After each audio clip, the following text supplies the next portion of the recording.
The champagne cork popped like a gunshot, echoing through the dimly lit apartment in Brooklyn. I froze, my heart pounding, as I pushed open the bedroom door on what was supposed to be the happiest night of my life, my 25th birthday. There, tangled in the sheets I'd bought just last week, was Jordan, my boyfriend of 2 years, locked in an embrace with my younger brother, Ethan. I stood there, the world tilting on its axis. Jordan's eyes widened in horror, scrambling to cover himself, while Ethan bolted upright, his face a mask of guilt and defiance. Valor, wait. It's not what it looks like, Jordan stammered. But the words fell flat, meaningless against the raw betrayal slicing through me. How had it come to this? I'd met Jordan at a coffee shop in Manhattan, back when I was still figuring out my place in the world. He was confident, charming, with a smile that could light up the gloomiest New York day. We kept our relationship under wraps. My family was old-school Catholic, the kind that quoted Bible verses at dinner and frowned on anything that deviated from their narrow view of normal. Dad ran a small construction firm in Queens, Mom volunteered at the church, and Ethan, at 22, was the golden boy, straight-A student headed for law school. Me? I was the quiet one, working as a graphic designer, hiding my truth to keep the peace. But Jordan knew everything. We'd built something real, or so I thought. Late-night talks about our dreams, stolen weekends upstate where we could be ourselves without prying eyes. He promised we'd come out together when the time was right. Now, staring at them, I realized the time had never been right for him. "Get out," I whispered, my voice barely audible over the rush of blood in my ears. Ethan grabbed his clothes, mumbling apologies, but Jordan reached for me. "Valor, please, let me explain." Explain? What was there to explain? That he'd been sneaking around with my brother behind my back?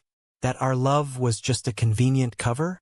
I slammed the door on my way out, the party guests in the living room oblivious to the storm brewing inside me. The next morning, the apartment felt like a crime scene. Jordan had left a dozen voicemails, begging to talk. Ethan texted, "I'm sorry, bro." It just happened. Just happened? As if betrayal was some accident like spilling coffee.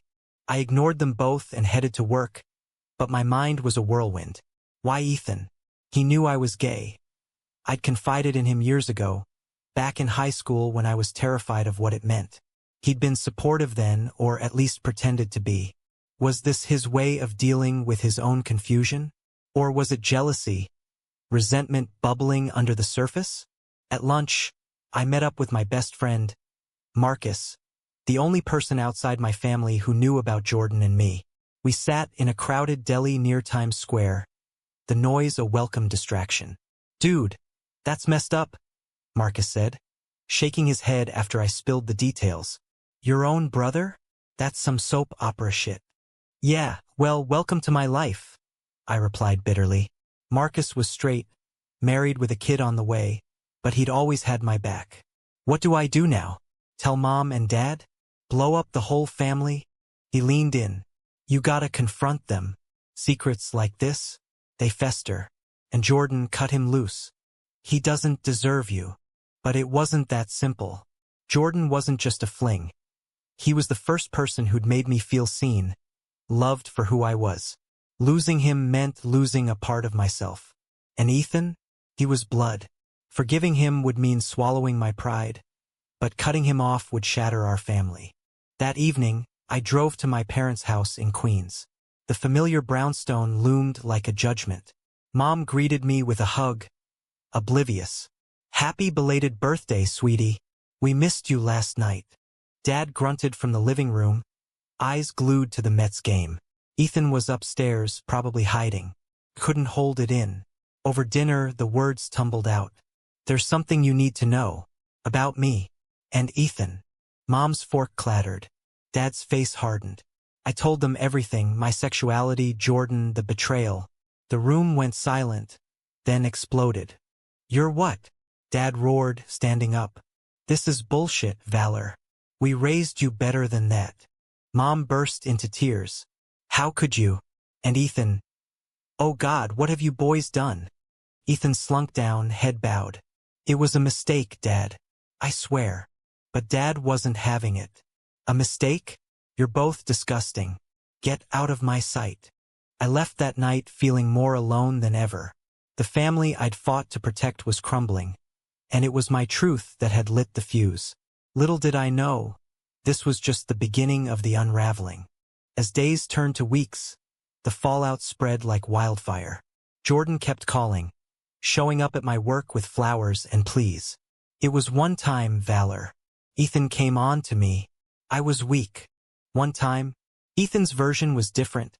He claimed Jordan initiated it, that they'd been flirting for months. Who to believe? The lies piled up, each one a dagger. Meanwhile, at home, Dad stopped speaking to me. Mom oscillated between prayers for my soul and awkward attempts at support. We love you, Valor, but this lifestyle, it's not right. Lifestyle.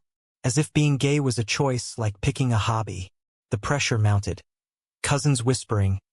Aunts calling to pray the gay away. Society's judgment felt like a weight on my chest. Every glance in public a potential condemnation.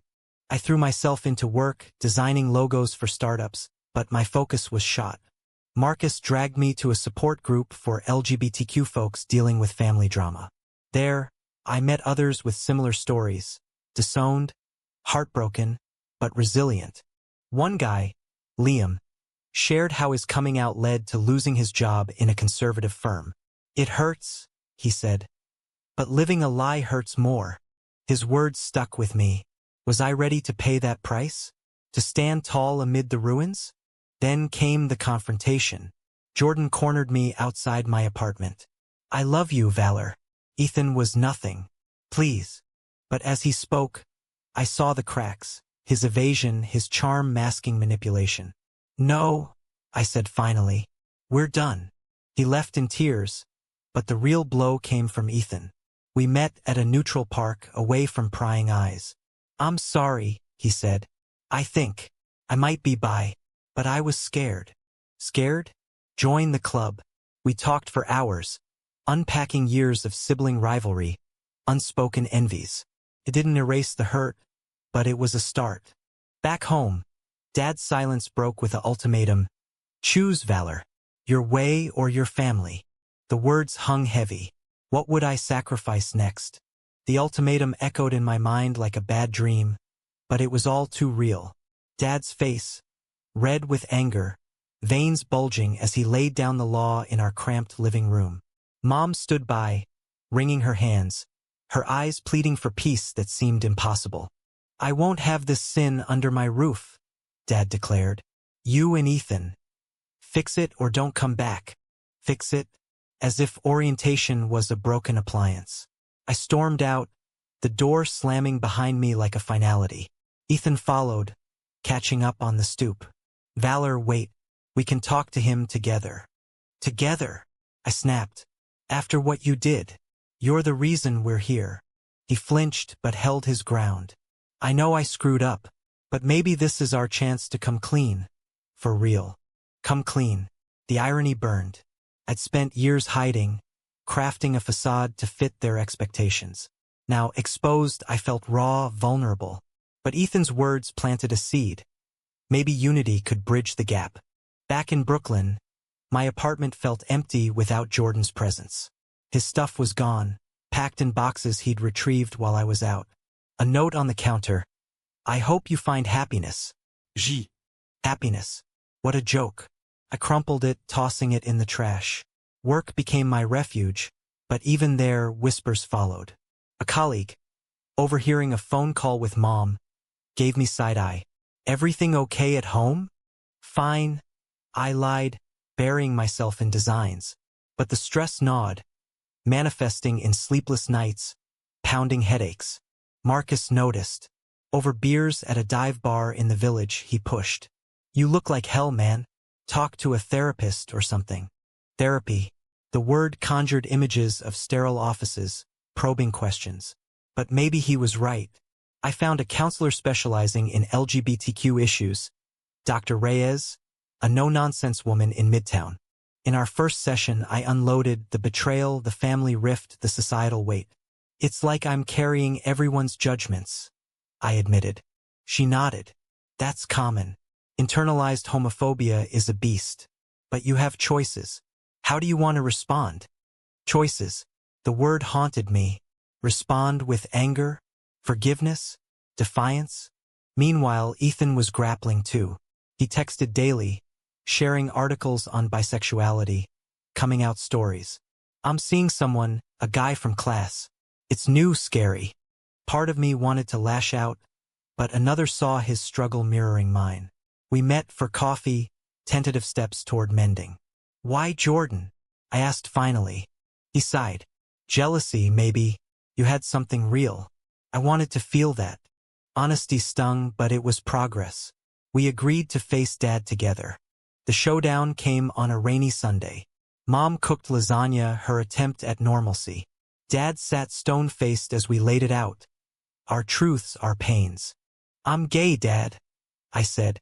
It's not a choice. And Ethan, he's figuring it out. Ethan chimed in. We love you, but we can't change who we are. Dad's response was explosive. This family is falling apart because of you too. The church, our friends. What will they say? Mom intervened. John, please. They're our sons. But Dad stormed off, leaving us in tense silence. Later, Mom confided, give him time. He's scared of losing you. Time. But how much? The pressure from extended family mounted. Aunts calling, uncles emailing Bible verses. One cousin, Sarah, was supportive in private but silent in public. I get it, Valor, but Grandma would freak. Society's double standards grated. Straight couples paraded their love. We hid in shadows. It fueled my anger, pushing me to activism. I joined a local pride group, marching in small rallies, finding community amid the chaos. Jordan resurfaced via email, apologizing profusely. I was wrong. I hurt you, and I'm paying for it. Paying? He'd lost me. But what about his own family? Turns out they were even more conservative, evangelicals from the Midwest. Coming out to them would mean disownment. Sympathy flickered, but trust was shattered. I replied curtly, move on. As weeks passed, the family fracture deepened. Dad refused therapy, clinging to his beliefs. Mom mediated, torn between love and faith. Then, a turning point. Ethan's new boyfriend, Chris, invited us to dinner. Seeing them together, happy, unapologetic, stirred envy and hope. This could be us, Ethan said later. If we fight for it. Fight, but at what cost? Work suffered. A big client pulled out after overhearing a heated call with Dad. We prefer a more traditional team, they said. Discrimination, subtle but real. It hardened my resolve. I confronted Dad again, alone in his garage workshop. Why can't you accept me? I demanded. He paused, tools in hand. Because it's wrong, son. The Bible says. Screw the Bible, I yelled. What about loving your neighbor? Your son. Tears welled in his eyes. A crack in the armor. I don't know how to fix this. Maybe start by trying, I said, leaving him to ponder. The next day he called. Let's talk. All of us. Hope sparked, but skepticism lingered. Was this genuine or another ultimatum? As we gathered, tensions high, Dad spoke haltingly. I love you boys, but it's hard. We listened, shared, argued. No miracles, but a dialogue opened. Yet shadows loomed. Jordan's reappearance complicated things. He'd told mutual friends his side, painting me as unforgiving. Rumors spread, testing loyalties. Marcus defended me, but others wavered. In the midst of it, I met someone new at the support group. Tyler, a teacher with kind eyes and a similar backstory. Coffee turned to dates, cautious steps toward healing. But guilt nagged. Was I moving on too fast? Betraying old loves? The family meeting ended inconclusively, Dad promising to think. Ethan and I left, bonded in uncertainty. What price for acceptance? And was it worth the fight? The fragile truce with Dad held for a week before cracking under pressure. It started with a family barbecue at Aunt Rita's in Long Island, mandatory attendance. As per tradition, Mom insisted, It'll be good for us. But good turned sour fast. Whispers circulated among relatives, fueled by Dad's loose lips. Uncle Mike cornered me by the grill. Heard about your situation. You know, there's counseling for that. Counseling. As if I needed fixing. I bit back a retort, smiling tightly. Thanks, but I'm good. Ethan fared worse. Grandma pulled him aside, quoting scripture until he escaped to the bathroom. By dessert, the tension was palpable. Dad, emboldened by beer, exploded. See? This is what I mean. You're embarrassing the family. Embarrassing? The word ignited me. We're not the problem, Dad. Your bigotry is. The yard fell silent. Relatives stared. Mom ushered us out, apologizing profusely. In the car ride home, Dad fumed. That's it. No more. You're out until you straighten up. Straighten up. The pun wasn't lost, but the pain was real. Mom cried silently. Ethan and I exchanged glances, solidarity in exile. Back in the city, I leaned on Tyler. Our dates had evolved into something steady, his patience a bomb. Families take time, he said over pizza in his cozy Harlem apartment. Mine disowned me at 18, but I built my own. Built my own. The idea appealed, but abandoning blood ties felt like defeat. Still, Tyler's story inspired. He'd become an advocate, teaching queer history in schools despite pushback. Inspired, I volunteered more with the Pride group organizing events. Connected me to a wider community, stories of resilience amid adversity. But adversity struck closer. Jordan, spurned, turned vindictive. He outed me to my boss via anonymous email, attaching photos from our past. The next day, HR called me in. We support diversity, valor, but this is disruptive. Disruptive? Code for uncomfortable. I kept my job, but the damage was done. Colleagues' pitying looks, assignments shifted. Fury boiled. I confronted Jordan at his workplace, a trendy ad agency in Chelsea. Why? Was hurting me not enough? He smirked. You left me no choice. You think you can just walk away? No choice. Echoes of Dad's ultimatums. I walked away stronger, reporting the harassment. Meanwhile, Ethan's relationship with Chris hit turbulence. Chris's family was accepting, highlighting our dysfunction. Why put up with it? Chris asked him. Ethan wavered, confiding in me. Maybe we cut ties. Start fresh. But Mom's calls tugged, her health declining from stress, doctor's visits piling up. Guilt warred with self-preservation. Dr. Reyes pushed. Boundaries aren't betrayal. They're necessary. Boundaries. I set them with Dad, no contact until he sought education on LGBTQ issues. He resisted, but Mom secretly attended PFLAG meetings, learning, evolving. A breakthrough came via unexpected ally, Sarah, my cousin. She came out as lesbian, inspired by our courage. You paved the way, Valor. Her revelation rocked the family further. Uncle Mike disinvited her from events. Grandma prayed louder. But it united us, me, Ethan, Sarah. We formed a support trio, sharing laughs and tears over Zoom. Dad, isolated, cracked. He showed up at my apartment unannounced, looking haggard. I read some stuff. Online forum. Confusing. Confusing. Progress. We talked, not argued, for hours. His fears surfaced. Losing sons to that world. Societal scorn. I get it, I said. But love isn't conditional.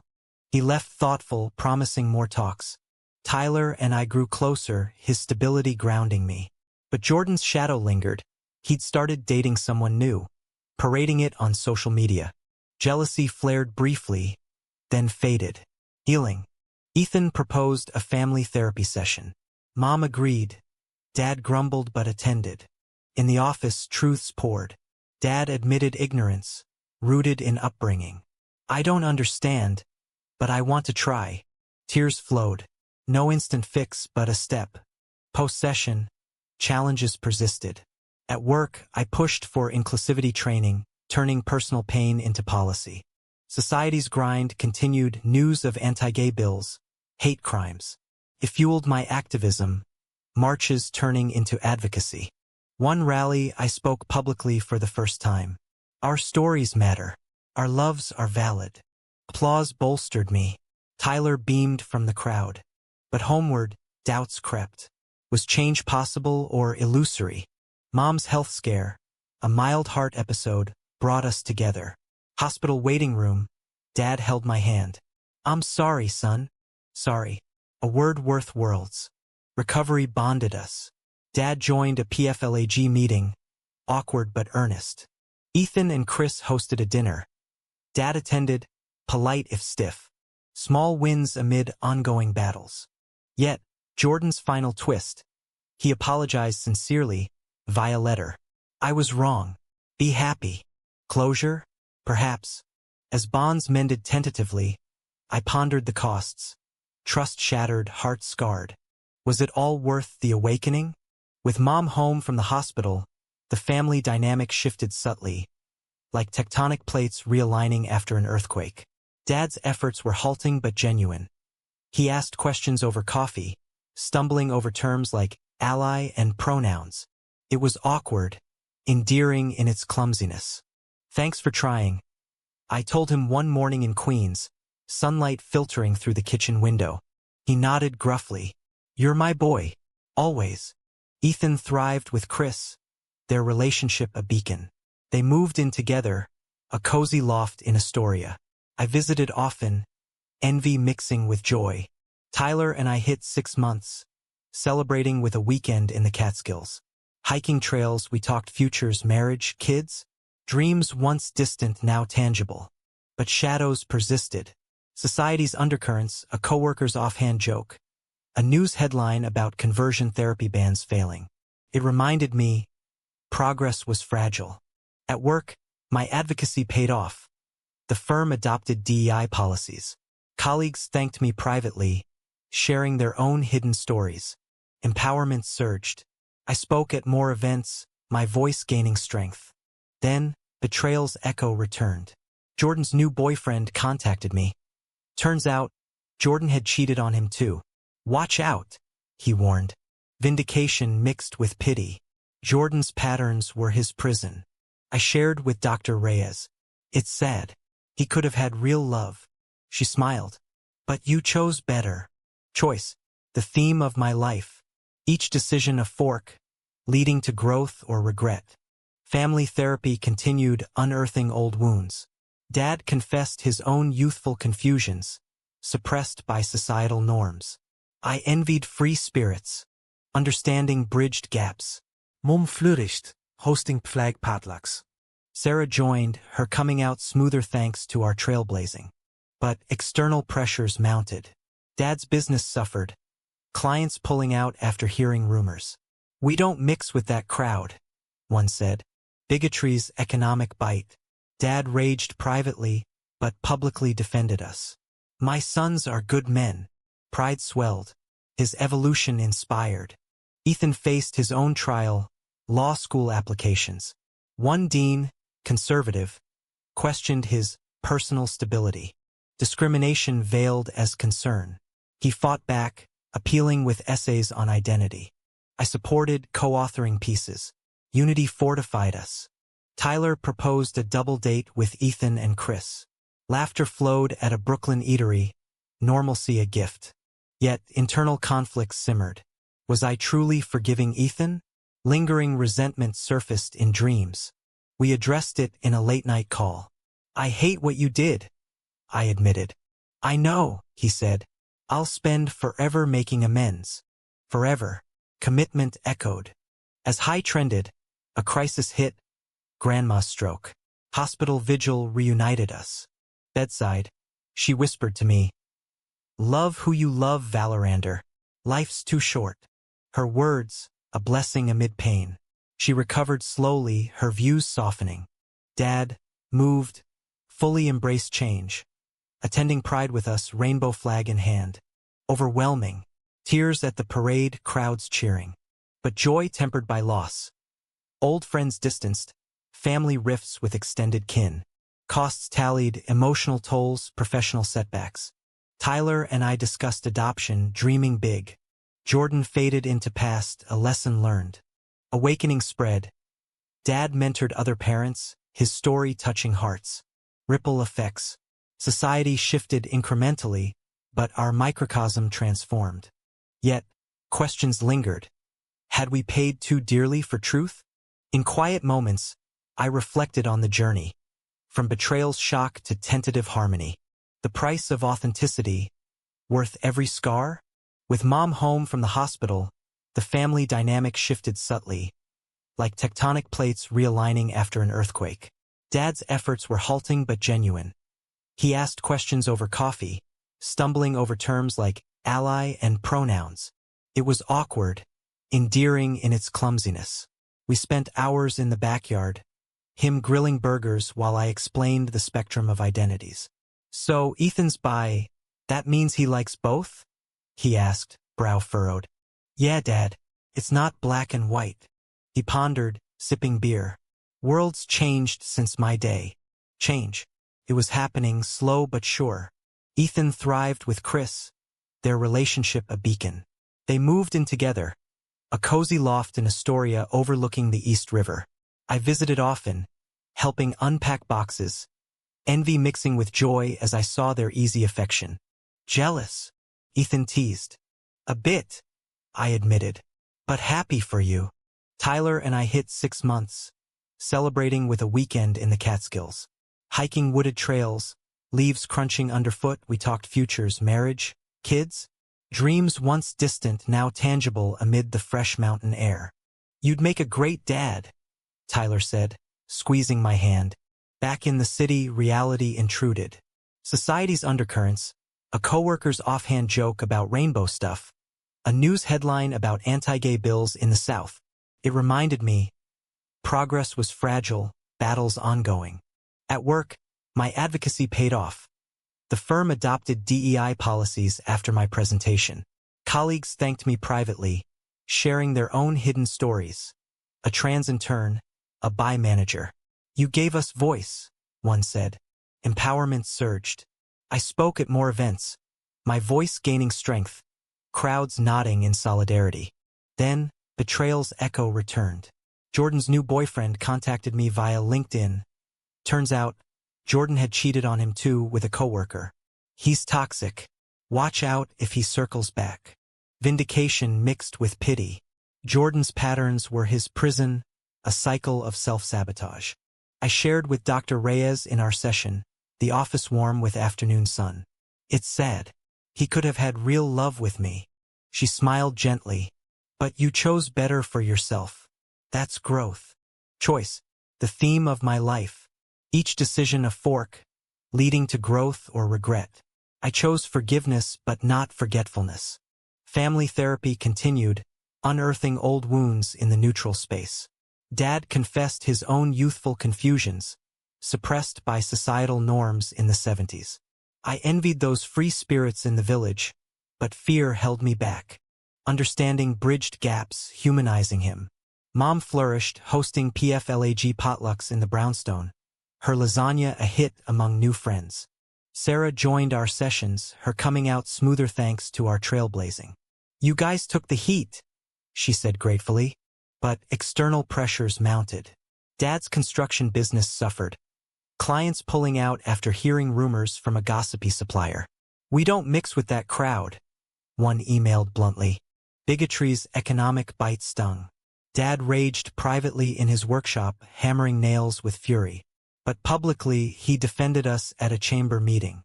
My sons are good men. Judge them on character, not love.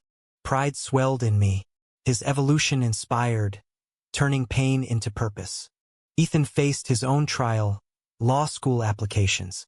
One dean at a prestigious program, known for conservative leanings, questioned his personal stability in an interview, hinting at his orientation. Discrimination veiled as concern. Ethan fought back, appealing with powerful essays on identity and justice, citing cases like Obergefell. I supported, co-authoring pieces late into nights, coffee fueling us. Unity fortified our bond, mending old rifts. Tyler proposed a double date with Ethan and Chris. Laughter flowed at a trendy Brooklyn eatery, Pasta twirled and stories shared under soft lights. You two are goals, Chris toasted. Yet internal conflict simmered. Was I truly forgiving Ethan? Lingering resentment surfaced in dreams of that fateful night. We addressed it in a late-night call, city sirens wailing outside. I hate what you did, I admitted rawly. I know, he replied, voice thick. I'll spend forever making amends. You're my brother. Forever. The commitment echoed, strengthening our tie. As highs trended, a crisis hit. Grandma's stroke during a church service. The hospital vigil reunited us in sterile halls, beeps and whispers filling the air. Bedside, she gripped my hand weakly. Love who you love, Valerander. Life's too short for hate. Her words, a blessing amid pain, tears streaming. She recovered slowly, her views softening with physical therapy sessions where she chatted with a gay nurse. Dad, moved by the scare, fully embraced change. Attending his first Pride event with us, a rainbow flag pinned awkwardly to his shirt. Overwhelming. Tears mingled with cheers in the parade crowd, floats passing in a blur of color. But joy was tempered by losses. Old friends distanced themselves, family rifts with extended kin widened, invitations ceasing. Costs tallied, emotional tolls high, professional setbacks navigated. Tyler and I discussed adoption over wine, dreaming big despite hurdles. Jordan faded into the past, his letter of apology a final closure. Wish you well. Awakening spread. Dad started mentoring other parents at PFLAG, his gruff story touching hearts, fostering dialogues. Ripple effects positive. Society shifted incrementally, but our microcosm transformed profoundly. Yet, questions lingered in quiet moments. Had we paid too dearly for this hard-won truth? The transformation felt surreal, like waking from a prolonged nightmare into tentative dawn. Dad's involvement in PFLAG grew. He even spoke at a meeting, his voice steady as he shared our story. I almost lost my sons to ignorance. Don't make my mistake. Attendees applauded, some tearful. Mom beamed beside him, her evolution complete, from fearful to fierce advocate. Ethan graduated law school, Chris by his side at the ceremony. Dad hugged him tightly. Proud of you, kid. No cabists. Pure acceptance. Tyler and I married in a small Central Park ceremony, cherry blossoms falling like confetti. Family attended. Dad walked me down the aisle, eyes misty. Love you, son, he whispered. Vows exchanged. Rings slipped on, joy overflowed.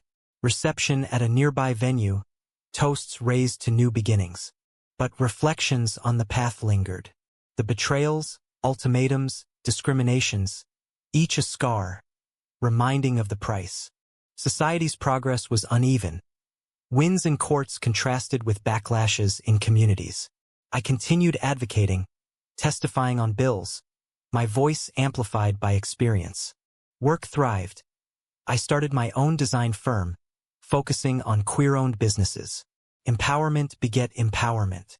Ethan clerked for a progressive judge, fighting for rights. Sarah launched a podcast on coming-out stories. Our trio expanded to a network supporting others. Jordan, last heard he'd sought therapy, breaking cycles. Redemption possible if distant. Years passed, the drama fading into lore. But lessons endured. Truth's cost, forgiveness's power, love's resilience. In the end, was the awakening worth the devastation? Was sacrificing family harmony for personal authenticity the right choice, or a selfish one?